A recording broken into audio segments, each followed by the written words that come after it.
The Goudi'ni Gallery is named after a Wiyot word meaning way up, looking back. And I think it is most appropriate that we have George Blake's retrospective here today to be able to do that, to look back on all of his work and all that he's done. I want to say thank you to Julie Alderson, art history professor who curated this show, and to the Art 356 students who acted as exhibition preparators and put the display together, and the reception here as well. I'm going to invite Adrienne Colgrove Ramon up to say a few words. She is the coordinator for the Native American Center for Academic Excellence, better known as ITEC, for all of you. And then after, George is going to take the microphone and go for a walk through the gallery and talk about his work, and we'll cut some cake and you can enjoy the reception as well. So welcome, everyone. Well, welcome, and this is, I worked for Humboldt State for going on 20 years now, and I've introduced a lot of people. I've introduced Billy Mills, I've introduced great speakers and collaborators from across the nation, and I can't think of one that I've been more nervous to introduce and more excited to introduce than my cousin Porty.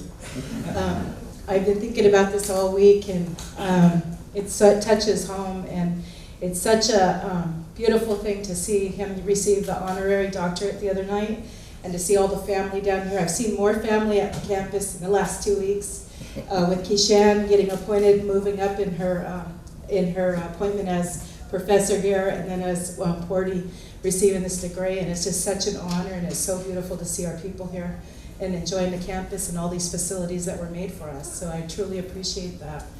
But Porty, George Blake, I guess that's a professional name. Just like I'm Adrienne, but I'm really honeybee. So, but Porty, has been such an inspiration to many of us in our family, in our community, and across the nation and Indian country. What is so amazing about his work is that it comes from a place, from home, and a lot of his work has been inspired by his taking the time and effort to talk to our elders and to learn from them and spend time with them. I remember as a young child, and Porty was very close to my grandmother, and his mother and my grandmother were sisters.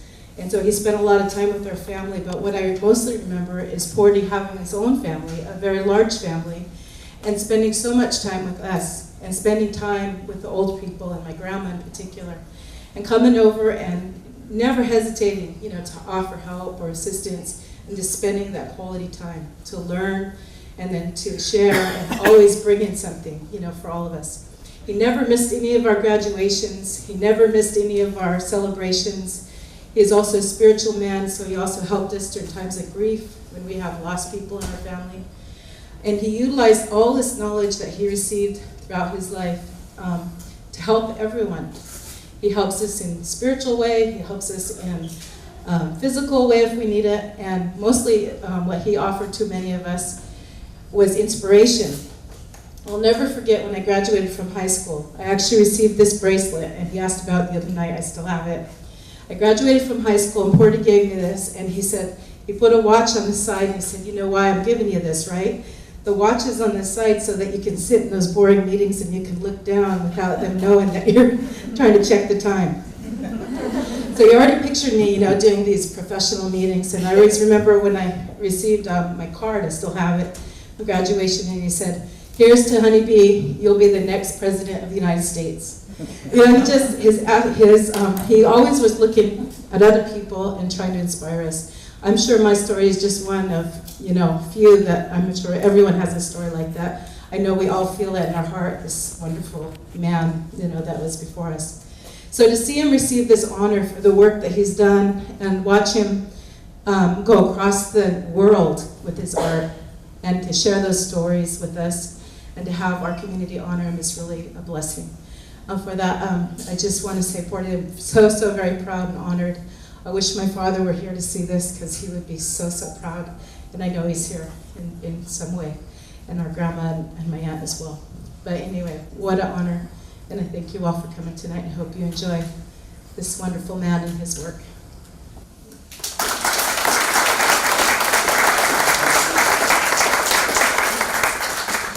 Hello. You hear me? Good. Well, there it is. Well, I gotta make a little correction here. That was college graduation. But there's a lot to it because, you know, she got married and her husband was going to school and she graduated off from when you graduate, you know. She was middle of the year or something. So anyway, busy helping her husband graduate. And then they never know hoopla all about her graduation. It was, you know, so I remember going to the home for her husband's graduation and everything.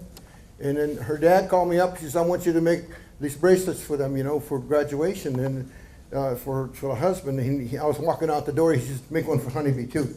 So I did. And then years later, the mom said, you know, I want to tell you something. She says, my daughter has never been an emotional person. And she thought everybody forgot about her graduation, you know, but Willie gave her that watch, you know, with the bracelet, and she cried. Let's go on and do this stuff here.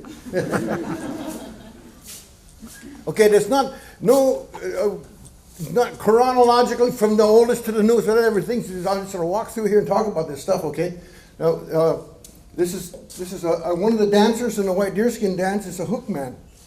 And these hooks are made out of sea lion tusk. I don't think there's anybody ever made one like they did a long time ago anymore. I've tried a couple of times, don't work. This also was a weaving thing that I've seen where anthropologists talks about our people where this was a woven piece that they wore on the back for the dances. And we never wove clothing or anything. That's the only thing we wove. I think there was a somewhat of a mat made, you know, but it wasn't like weaving like this, but it was strange how the people saw that. We didn't do that. I guess I'm talking about this thing. Okay, so anyway, this is a U-wood piece. You know, I've been in my life ever since, I don't know, 71 or something, I started making a thing, but it just didn't seem to work. And I didn't allow enough wood to make this basket cap the way it sat on it. And I got connected with a world famous guy who died about 3 years ago. He hired somebody to bring him to see me in his 90s. I was just thinking about what a compliment that was. He was a world-renowned record holder in archery, and he had a world-renowned collection that was so extraordinary that pressure came down for him to leave it in the United States when he was going to leave it in England.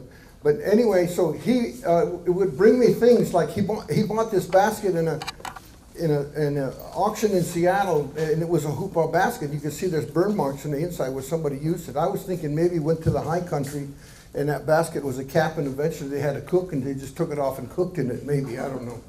But anyway, so this doctor got that for me, and I'm really sorry I didn't bring a bow and maybe a quiver and all that stuff. I've made some of that stuff that went up in senators, congressmen, one governor, you know, gifts to them. But I should have brought a bow and arrow because when I started making bows, no one was making them anymore in Hoopa people. And I had to research and find all this knowledge to that, but it would take a while. I'll talk about that now. So anyway, there's a hook man.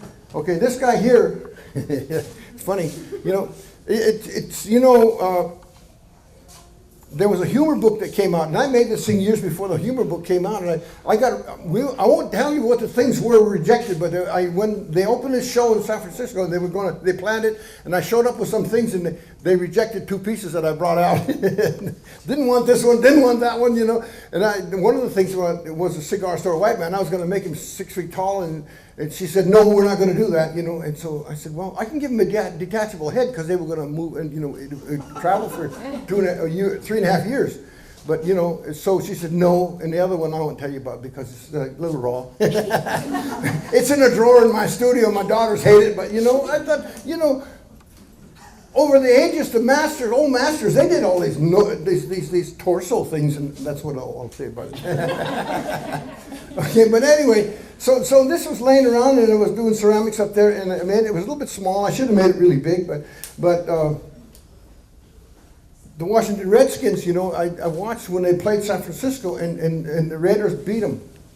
That was they played the Washington Redskins, and they beat them. I suppose I catch heck for this, but you know, when that happened, I was watching a football game before the season was down to the playoffs. It was like a wild card, and I sat down to watch television, and a message came to me, said that, hi. Well, Professor, I had CR back in the 60s, I think, to start with. Floyd Batiga. Anyway, but you know that. So this message came to me every time I sat down to watch football, and you know I knew who was going to win, and they went all the way through and won the Super Bowl. In fact, her mom, I used to visit her almost every day. Her grandma, you know, and so you know she knew that I knew all the way through. So next season came, and right away she wanted to know who's going to win this year. You know, I picked the 49ers, but that didn't happen. It didn't come to me. But anyway, the piece, you know, just recently got into lots of controversy. You know, this got into that show. They traveled the United States for 3.5 years, and it ended in New York. And all the time that I've had exhibits and things travel or wherever shows open, they never used my piece to put on the invitation, ever. I've never been in one that did that. But when it was going to go to New York, the people in the Smithsonian in New York called me and asked if they could drill that big piece I had in that one. It's in the Smithsonian right now. But it was a big redwood piece. And they called me and asked if they could drill a bottom so when the people walked into the show, it would tower over them. So I said, okay. And then they called from the Smithsonian in DC about buying this piece. But they didn't want to pay what I wanted for it, so they stayed with me. Okay, that was before all the controversy on the Redskins, but this is called the Dc Rednecks. I said, new image, you know, and I wrote it all up in the book about the, you know, the moral majority and the whole thing. Let's go on to something else. Okay, let's go over here. So this whole jewelry really took off for me. I did a piece in jewelry when I was at the university, and it was just a friend teaching a class, and it was like an entertainment class for students, so I took that. You know, I made a ring, and I came home and I started, you know, wanted to do something else, and I was managing a museum, and so I think I was making my wife an earring for Christmas or something, you know, and it just started to take off. But I think from the time I started making bracelets to about 6 months, I got a Smithsonian contract for bracelets, and it was like a $10,000 order. And I'm kicking myself yet. I never even asked for another contract. I just went on. But anyway, jewelry has really exploded for me, and I've been blessed to do some great stuff, you know, with the basket design and from this area where we live. A lot of these things have a story to them. But anyway, these two pieces, these figures that are standing in there, they started before I even went to school, you know, so they just kind of left undone too. But my daughter had to have those. Cherry, she wants those, and so anyway, they were covered in the studio from the moths and whatever else is on it, spiders. But anyway, so we'll move on to something else. So over here is a piece of yew wood, and it was 1978. We were fishing down on the mouth of the Klamath River, and we were camping under my dad's property down there on the glen, and I thought it was a spider, but it wasn't. But anyway, we were camping, and we had a campfire down there. My dad goes down under the, you know, on the riverside, and he comes marching up, you know, and he was older, you know.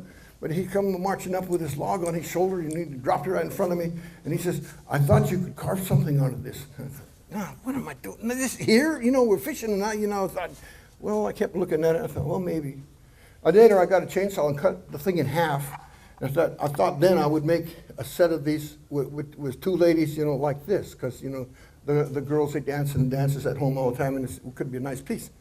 So when I got it ready, and I told my aunt, it was Honeybee's grandma, I said, "Auntie," I said, she had lots of baskets, so I'm going to buy a basket from you, and I'm going to cut it in half, and I'm going to make two of these. She said, "No, I got one the dog chewed on, you use that one." So I only got one, lost the other piece. But it, you know, then I put it in the museum in Hoopa, and I put a good price on it for insurance. And my daughter seen me one time. She said, "Failing," says, "What are you gonna do? Sell that thing?" Well, they insured it for this much. She said, "Well, you know, I guess I'll buy it then." She said, and she was working for a course up there by then. Anyway, I said, "Well, my brother wants to sell me that jet boat in his yard for $4,500. She said, "Okay." So she bought the jet boat for me, and that's hers. Okay, now this is almost one of the newer pieces right here. It's I kept it from even going to a show because I figured, you know, I didn't know the show was coming at that time, but you know, it's a raku piece, and and I've played with the basket design enough to start doing spiraling through in column and jewelry also, and I started doing like graphics of river design, you know, changed it around me, so it flows, you know. And this one, somewhere in the raku process, the design started to fade on me. So the fading river butterfly. Okay, so anyway, we'll go over here. Yeah, this is a piece that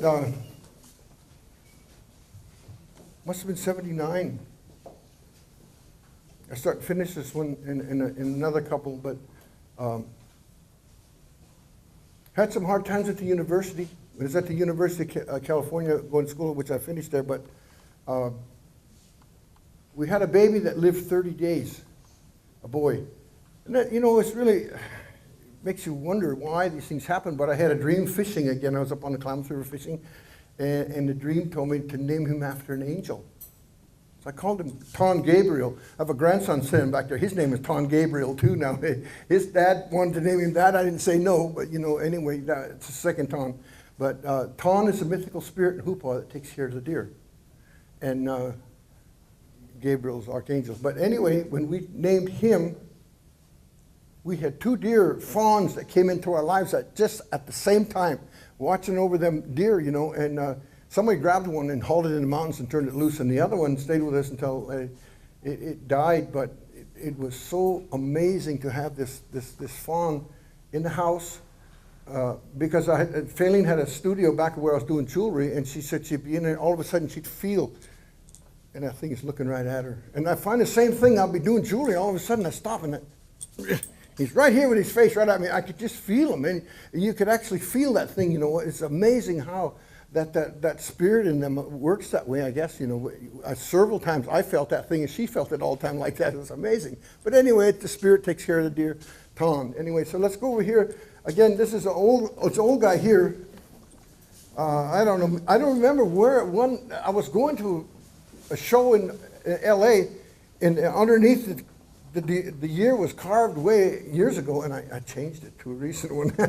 Changed it in, but shown no place anyway. But it didn't get sold anyway, even though one was sold to the Gene Autry. It didn't either. I sold it to a lady who wrote a book with my stuff in it, and then she eventually gave it to Gene Autry. It was accepted, and it's going on a show this month, I think, down there in L.A. But anyway, I'd been doing them a while, and I just stopped. I got one more laying at the house. We're going to have 2 here, but I lost one of the rhinestones, and the rhinestone boot was, I called it dude boot because it had a zipper on the side. But anyway, then the knife here is, I was doing furniture workshops in Hoopa for 5 years. We did this greenwood furniture where you use a pole lathe, and and the chips was flying all over. It was nice, we did furniture and everything for those years. And then, but the guy that came over, the second guy came over, and he came 5 years. But anyway, the first year he came, he needed a knife. He came back and he started making knives. And I went over to see him, and then I started making knives with him. And so maybe the second or third time I went over to make knives, I made this knife. And by that time, he has all the research in it. He's got the best steel you can use without being stainless steel. It's 1% carbon. But he had these camel bones that they use. They sell for making really fine handles, And I think they use giraffe now, too. It's a little hard to get, they said. But anyway, so I made the sturgeon back design on this knife, but I designed it so it would kind of spiral in my hand really good working with deer, and skinning deer, because I did a major research on deer and how to take the sinew out and all that. Because everybody hunts, and for all my time in my early life, people cut the legs off and throw them in the rig, But that's where the main deer sinew is, right up through the legs, So I did a whole research, did discs on them, how to do that now. But anyway. Cherrico bought this one from me, and I gave her the other one I had. And so there was my knife, and I had to borrow it because my nephew, he's not here tonight, but anyway, he graduated from CR. He helped make that boat that's at Humboldt here, and he did that because he was in the 8th grade, 7th grade, and he got kicked out of school, and I made him come along and help me work with him. The college students finished the boat, And so, but just a little touch about him, he graduated just this last June, and in the course of getting close to graduation, he came down to my studio, and he's sitting there down in the mouth, and I said, "What's the matter, Kotep?" He said, "I've got to deal with this B." For 2 years, he got straight A's, and then he got a B+. He didn't like that.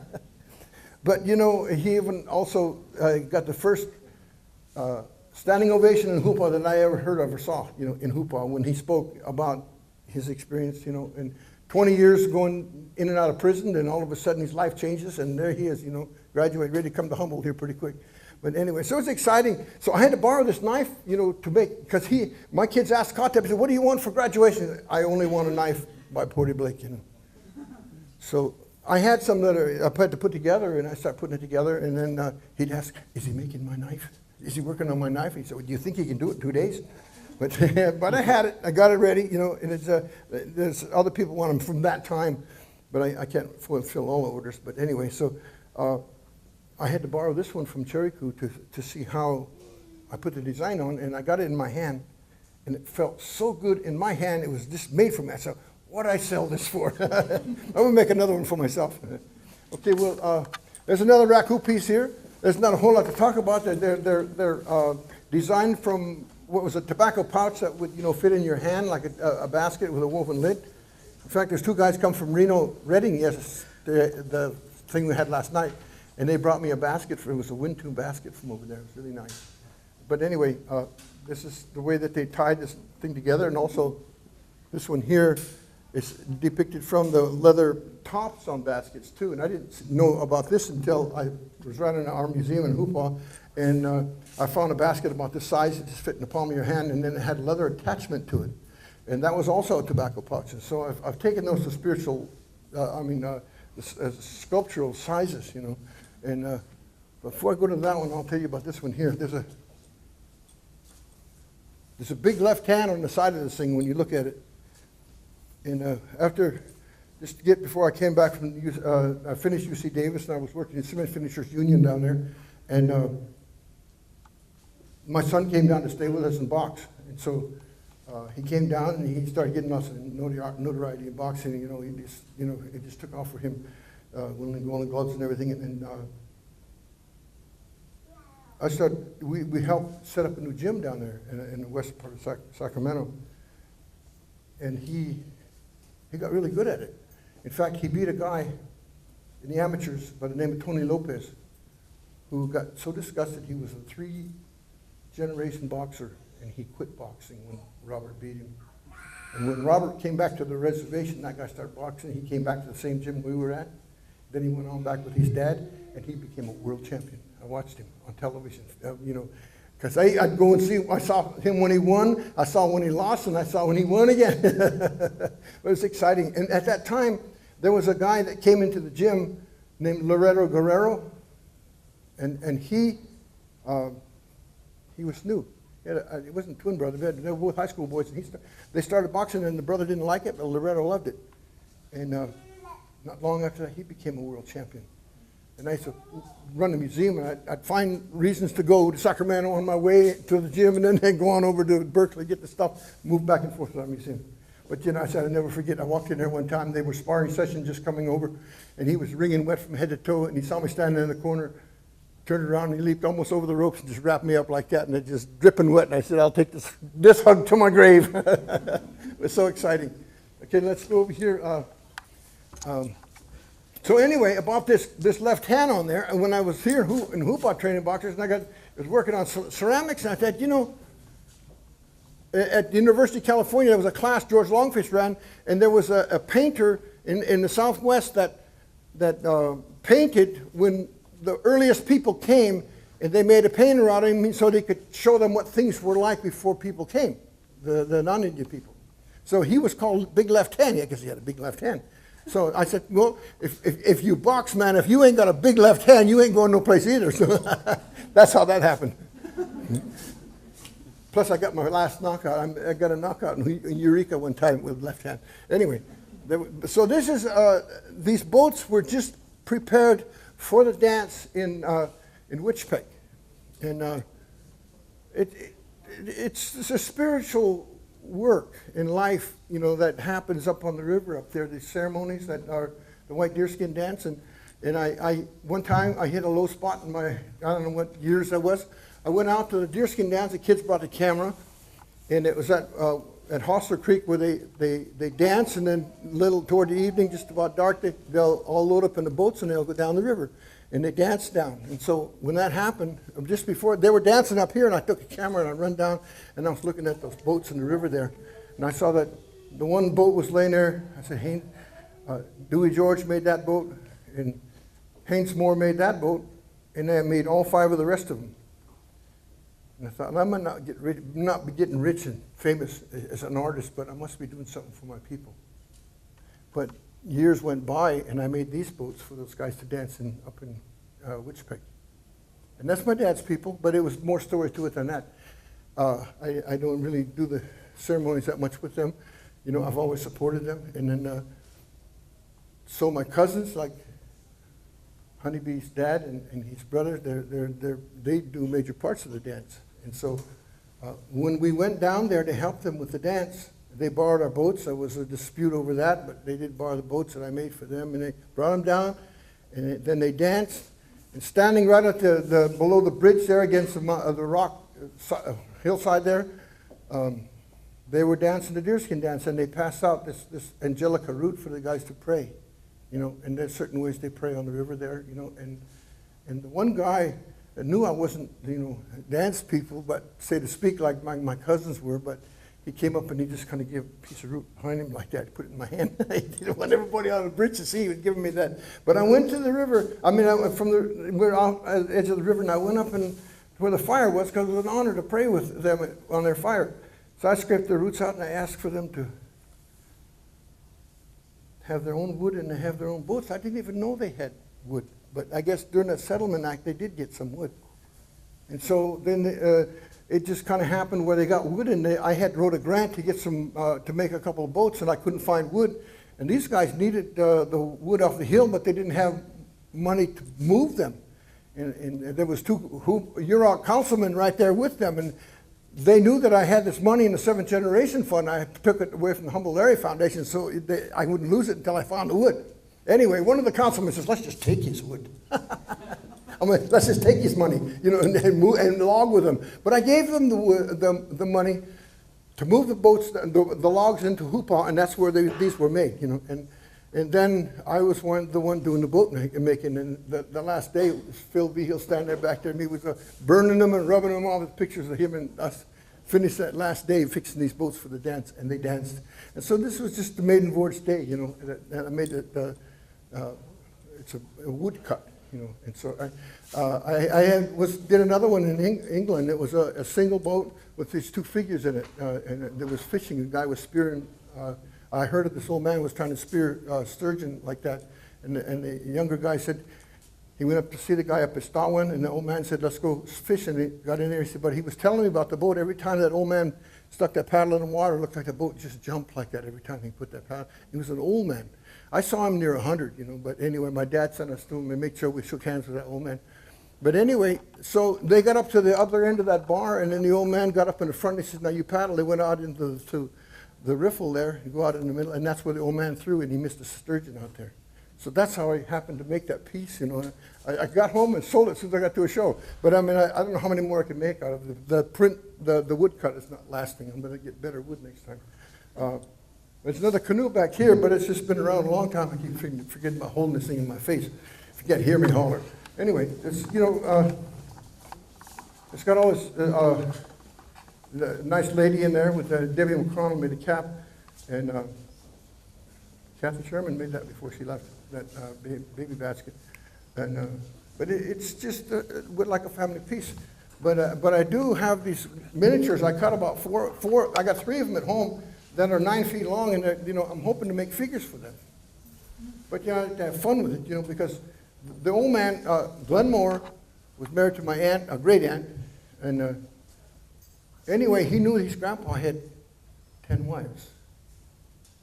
I thought that'd be a nice subject, man. I could have these ladies just leaning out all over this boat, you know, just going to the dance, and I could have some fun with that subject. I think I would do it. So, but anyway, this is a Elk Antler Purse in hair sticks. I was supposed to prepare some, and I didn't, so I borrowed one from my daughter and from her daughter-in-law and throw them in here. And then I started making purses back in 60s. This Elk Antler Purses, they were a money carrier. Money was the tantalum shell among the Northern California people here. And I was fascinated the one I saw in Smith River. They said it was alive. The people that owned it had to put some, I think, gopher fur every so often into the thing. So they brought it for us to pray for it at the Shaker Church, and that's where I saw it. But anyway, it was beautiful, and I'd never seen one in Hoopa ever, because all that stuff was picked up and put in museums. We're all across the world, you know, all over these big museums. There was a lot of them at Berkeley. I borrowed them for our museum when I got our museum. And I started studying them, and I kept making bunches, but I make them all the time. And they're pretty nice.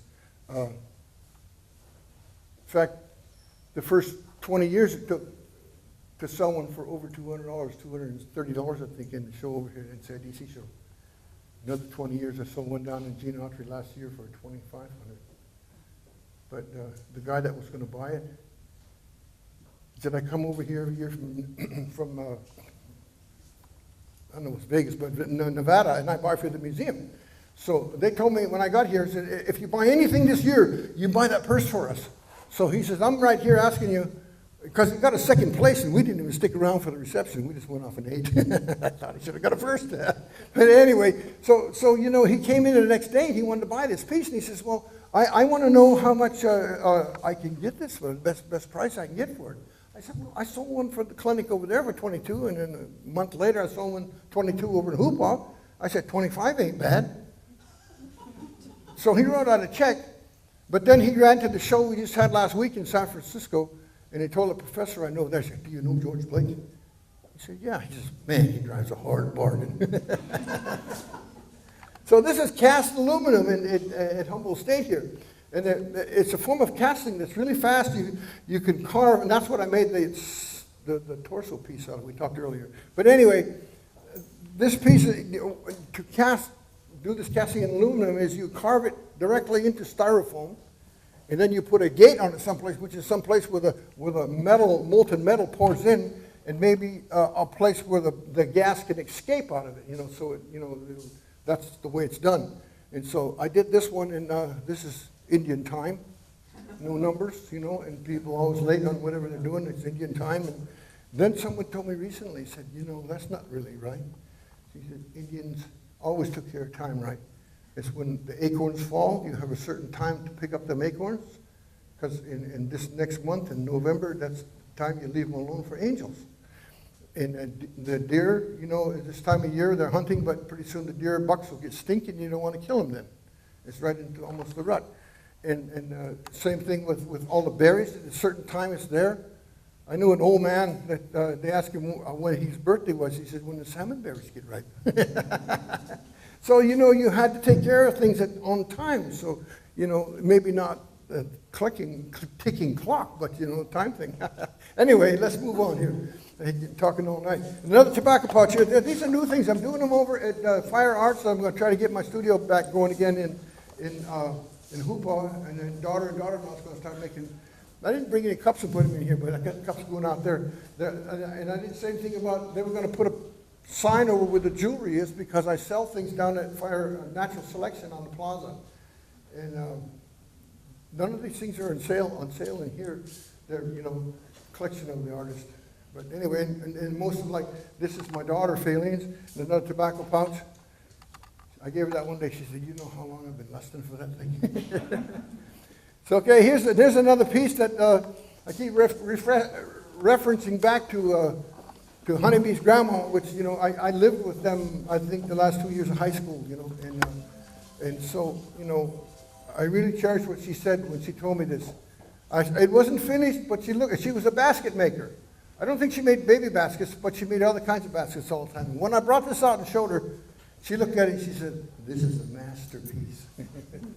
And I don't know about that, but anyway, I had it in New York, in Manhattan one time, and there was an older lady that came up to me with it. She just kind of milled around in the place all evening until the crowd cleared off, and then she came up and said, you know, she said, I've been here all my life, and I've seen a lot of sculpture, and I've never seen anything like this that has an effect to me that I want to just pick it up and hold it.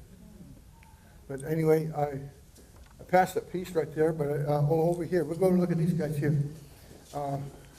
When I was, I don't know when it was, but you know, I went through a divorce, and it was kind of impacting my life. I needed to do something. I ran back and forth to Europe, and I ran up with somebody who was, you know, a printer, and then I had this friend in Susanville who I went out and poured the slab for her studio back in the 80s, and that's the last time I was out there. And anyway, in this time where I was in a low place, she said, well, you know, you have an open studio anytime you want. And pretty soon I was buzzing to Susanville. You know, I was running back and forth over, learning how to print, and she was, you know, a big lady, you know. I mean, she's just big, taller than me, you know. Anyway, so she started telling me how to print, and well, first I was going to do woodcut, and I didn't even know. And she said, I asked her, well, how big is your press? She said, 30 by 40. I came with a piece of wood, 30 by 40. What'd you bring that for? But I used a Dremel tool, and I cut it real fast, and it didn't really work for print, to put prints off them, but it had all this nice color on it, and I just framed it and gave it to Cherry Coo, and she's got it hanging in her house. So, but anyway, so as time went on, I began to learn more about printmaking, just from scratch. And in fact, I wanted to get these lines going, and this is not like these two here, but I wanted to get the lines that come up and down. So I made a piece, and I put lines in it. The lines weren't just accurate to what I wanted. And I saw this corrugated piece of cardboard there, and I thought, I'll use that. I cut the design up, and when you put the wet paper on it, it even drops the corrugation a little more inside, so the lines came out just brilliant in this piece. I made 10 of them. And I came back to Susan, I said, Jane, you know what? I sold that piece to the clinic over here, you know, and that was a buzzword she was using. It has to be archival, got to be framed up, and it's archival. And I told Jerry it's archival, and he said, we'll buy that. So $500. I said, I made 10 of them, and I said, I sold one for $500. She said, you're printing art, not money. She was always jealous too. But anyway, she set this thing up for us to go down to Santa Fe. There used to be a printathon down there. And people would come and do the monotypes. And then as they'd come and lay the ink down on the plates, you know, and then people would come and help you print. And so I went down and did that, and I did about 22 prints, in fact. And so the next time, when the opening was coming for all these people to have a big opening down, I said, well, I'm not going to the opening all the way down. The guy called me up. Is he coming down for the opening? I said, I don't go to the openings all the time. I never sell anything anytime in openings. Well, he said, I thought if you came down, he says, I'll put you in a bigger press. Then I loaded everything up in my four-wheel drive and I head for New Mexico. So there was a lady that he worked with, and they both kind of grew up together in printmaking, you know. And then she got a job in New York printing, you know. And then so her parents wanted her around, so they had some good acreage above Santa Fe, and they built this nice, big, beautiful studio and almost a brand new press, but they got a second hand. So I was probably the first guy who went in there, worked in there. And so this Navajo guy put me in there, and we worked. And then I was down there earlier before it was time for the opening, and so I had to do something. And Cherry Coo, before I left, I took pictures of she had a set of twins. And it excited me when she had twins, because I used to watch twins. You know, I watched these and their reaction to one another. And the one I always remember so much is this guy lived down on the river, Klamath River, about halfway down to Johnson's, down past Martin's Ferry. And he had a brother, Indian guy, and he had a brother in Redding. But every first of the month, he'd come and spend 1 week with his brother down there. And I watched them, you know. And one would be sitting on the other side of the room, and one sitting on this side of the room, they're both sitting there reading.